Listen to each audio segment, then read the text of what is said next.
Welcome back to KC Talks EV.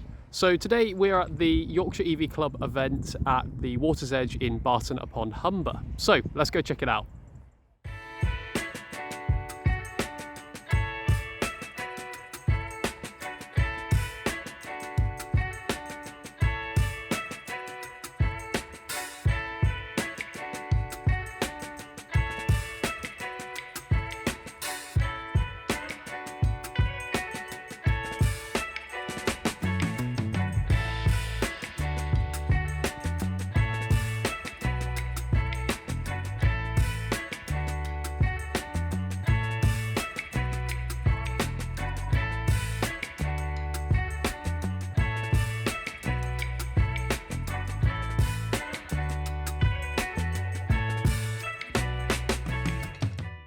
Okay, so here at the Yorkshire EV Club meet, I'm here with Nick, and he is a electric car driving instructor. So, would you care to introduce yourself and talk a bit more about what kind of you do on a day-to-day basis? Well, you've kind of said it all, really. I'm a driving instructor. I operate in Sheffield. I teach in a Hyundai Kona electric, the 64 kilowatt version. I love it dearly. I call it EVA. And I deal with just normal learner drivers that want to learn automatic driving lessons. Do a little bit of Pass Plus as well, a bit of motorway lessons and things like that. I guess the first question I'm going to ask you is, why did you go electric, I guess, especially given that you use your car on a sort of a day-to-day basis? Was there any kind of reasons towards it, or is it just more kind of taste and things like that? I did say that I would consider electric when an electric car could do what the combustion car I was driving at the time could do. And the course that I was teaching in, a manual course, was doing about 280 miles to a tank. Okay, yeah. Now, this car can do 300 miles on a charge. So we've hit there. When I was looking at my first proper driving school car, I went and I looked at the Kia Exceed. Okay. And while I was there, they had a Soul demonstrator parked outside, and I says, do you mind if I have a go in the Soul as well? Because I've never driven an EV. And they're like, yes. And for the first speed limit change, I put my foot down and giggled maniacally. And As you do. And then basically the next day ordered a Soul from the driving school. Excellent. Now, they took so long to decide to get the Soul that all the new Souls in the country had sold. Yeah, that was happening about that time, yeah. So, but luckily the Hyundai dealer nearest to head office had a bunch of these pre-registered in stock. Right, okay. So we could have it straight away. And I sat down and I thought, well, I want the Soul. I've always been in love with the Soul from the first model.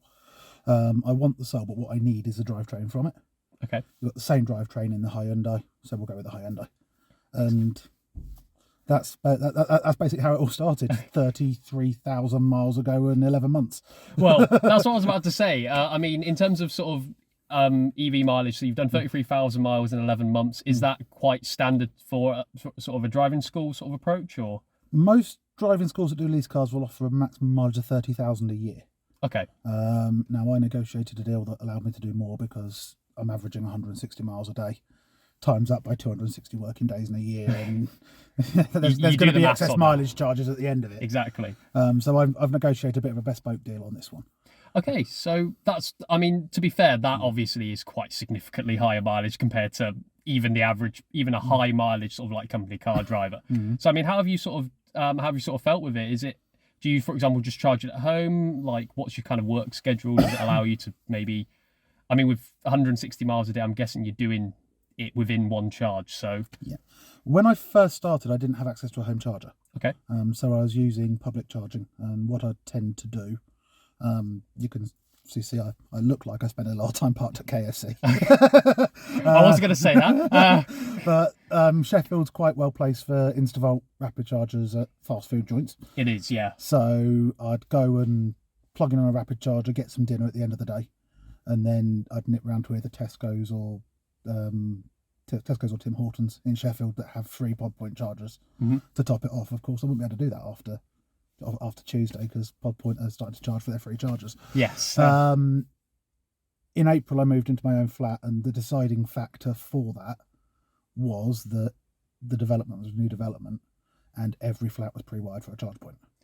Excellent. Yeah, I mean, that's the new legislation, isn't it, now? Well, this was done before. They did this during COVID. They redid this building during COVID. Oh, okay. It's just right. The development company that did it is owned by an EV nut job. He thinks EVs are the best thing since sliced bread. Well, to be fair, that's not the worst thing you could be a nut job for, I'll be honest. So, Strangely though, he drives a plug-in hybrid, not an EV. well, practice what do as I say, not as I do. I guess is a term that's gone. But So now I have a charge point at home. I've put back in the 5th lesson of each day because I took a lesson out to allow for charging okay, when I first went to EV. I put back in the 5th lesson each day. At the end of the day, I get home somewhere between 40 and 60% charge. yeah, The charge point I've got is as dumb as they come. If it's not delivered electricity within the first 5 minutes, it'll turn itself off. right, okay. So what I do is I go out at 10:30 each night, plug the car in, hit the fob on the charge point, and it all run through the 4 hours that Octopus give me at the lower rate. So so you use Octopus Go obviously to get your off-peak tariff, and that gives you very cheap mileage, I'm guessing. Yeah, I figure I'm spending probably about 33% of what my combustion colleagues are on fuel. Well, I mean that's a no-brainer, really, on that one. I think I'm also spending a bit more for the car, but it more than balances out. Yeah, exactly. I mean, more balances out for high milers than it does for people that are doing normal mileage, because you're making more of the fuel saving. Exactly. I mean, I've definitely spoke about it before on previous videos. I mean, I'm probably saving approximately somewhere between 13, 14p a mile, even with the increased Octopus Go rates. So, and that's coming up to about £14 a day, I'd say. I was putting 150 quid a week in my Corsa in petrol, and I account for 50 quid a week electricity. Well, that's 100 quid a week in your back pocket. Indeed. So there are kind of two things that I do want to have a chat about. First of all, the polka dots around the car. How has that come about? And I guess why are they on your car? There are a bunch of driving instructors who back in 2015 set up something called the Big Learner Relay. Okay. And this is all in support of children in need. Excellent. So, I mean, a lot of driving instructors spotty up like I have. And if you look, some of the spots have been signed. Yes, so people I did that notice. donate can sign a spot and claim what they want. So I've got a Dalek on one side and the Enterprise on another, because you tend to get customers that match your interest just by accident. Yeah. The other thing that happens is starting, it's going to be tail end of next week. There's an actual relay goes on, Big Learner Relay. It's going to start off in Aberdeen, and it will work its way down the east coast of Scotland, round the east of England, back up the M1 to Leeds. Wow. Okay. Across to Liverpool, drop across the Mersey, and then down through Wales, loop back round the bottom of England, and end up at Goodwood on Children in Need Night. Excellent. Yeah. It's 148 driving lessons, if I remember rightly, that are going to take place here. And there is the top signs that driving instructors use, the L plate top signs. Yeah. They've got one of those that's got Pudsey on it and Big Learner Relay and spots and this, that and the other. And there's a driving instructor trainer, very well respected in the industry, called Lou Walsh, who will travel from driving lesson to driving lesson, jumping from car to car to car. Okay. All the way from Aberdeen back to Goodwood over 12 days. Oh, wow. Doing these 148 driving lessons, raising money for children in need. I mean that is a really excellent thing to do, I think. But that kind of definitely explains the spots, because I was kind of like wondering, surely it must be for children in need. I mean, with Pudsey and everything. So that's amazing. Good. Yeah, I was involved in it last year when we couldn't do the full thing because of COVID. Yeah. So last year, 102 of us went out with 102 learner drivers, drove a pre-planned driving lesson route, and tracked it on an app. Okay. And over the course of Children in Need Day, we drew Pudsey and 4 hearts on the country. It was really cool to watch it happening. Is it available? Because I might actually overlay this on the video. So is it available? Can I see Pudsey on the map, or? I snapped a screenshot partway through, so I'll let you. Oh, perfect. Yeah. But yeah, that sounds absolutely amazing. I mean, because the amount of choreography that has to go into getting Pudsey to look okay on a map of Britain must be the amount of effort that's been put into that. It was the idea of this trainer, Lou Walsh, who was like, well, we can't do it because of COVID, so what we're going to do instead. And she had the idea. She then went to one of the major software suppliers to the industry. And off the top of my head, I can't remember whether it was My Drive Time or Total Drive, but it was one of the two. And they developed the app that tracked the lessons and planned the route on the country. And then we all got our own little route to go off and do.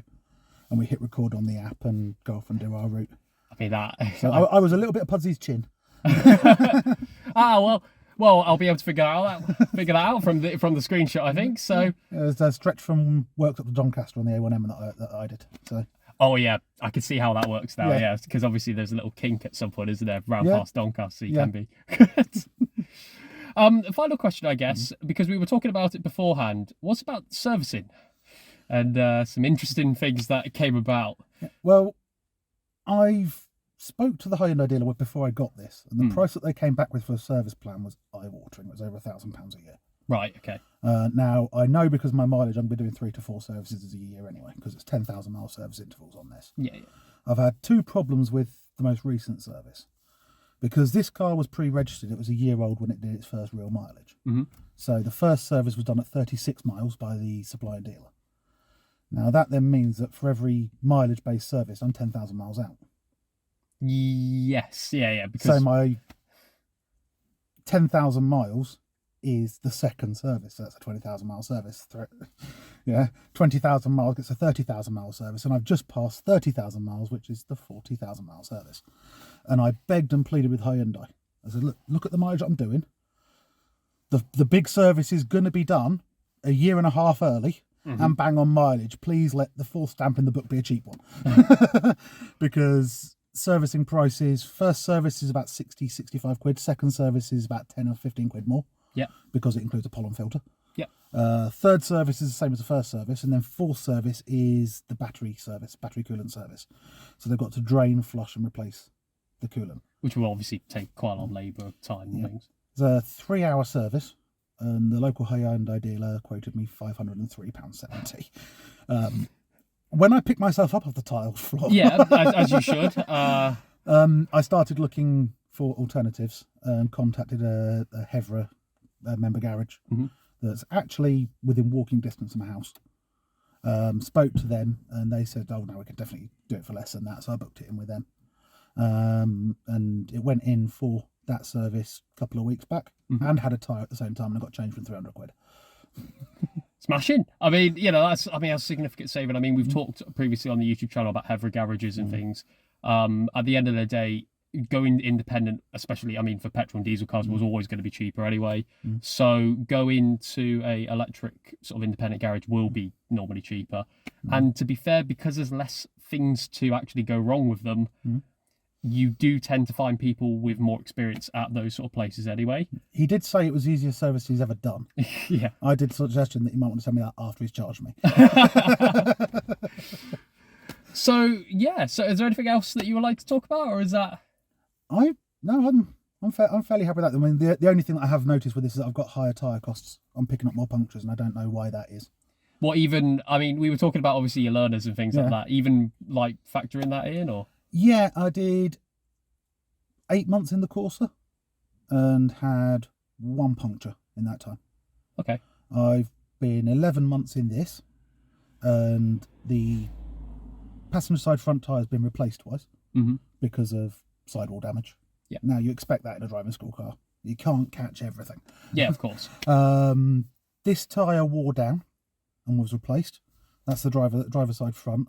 When that was replaced, it had a puncture repair in it already, and both of the rear tyres have got puncture repairs in them as well. I've just calculated that I've spent 750 quid on tyre repairs. Well, if you're looking for a place for any of your electricity savings, I guess tyres is a decent place to go. I mean, to be fair, I'm at 45k now, and I think my tyres need a full replacement, so I will be looking. We were just looking at a Hyundai down there that's done 12,000 miles and is most of the way towards needing new front tyres.